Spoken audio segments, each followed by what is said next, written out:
Tingin. Penampilan penyanyi cilik Farel Prayoga membuat Presiden Joko Widodo hingga tamu yang datang di upacara HUT ke-77 Republik Indonesia di Istana Merdeka terpukau.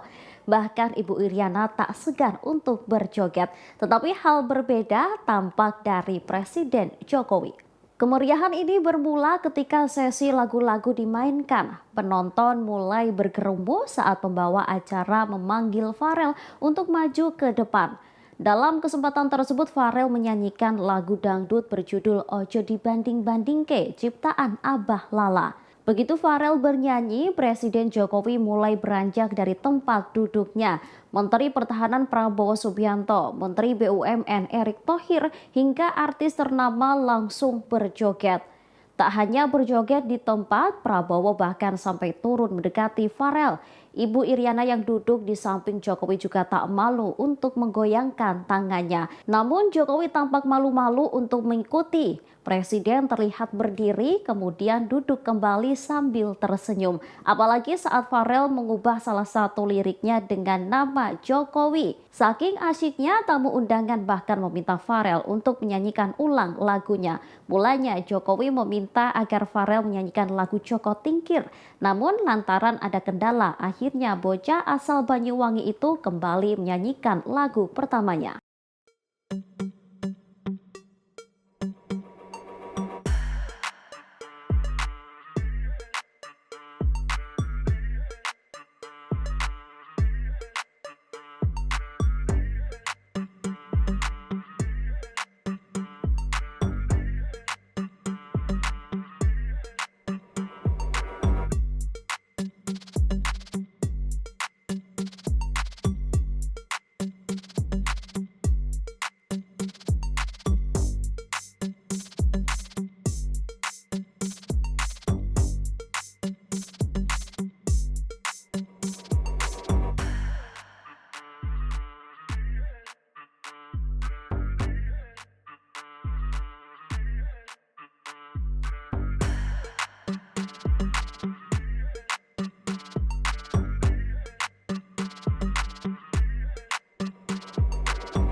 Hai pemirsa Sri Popo TV, jangan lupa komen, like, dan subscribe, serta tonton terus berita-berita terupdate lainnya ya.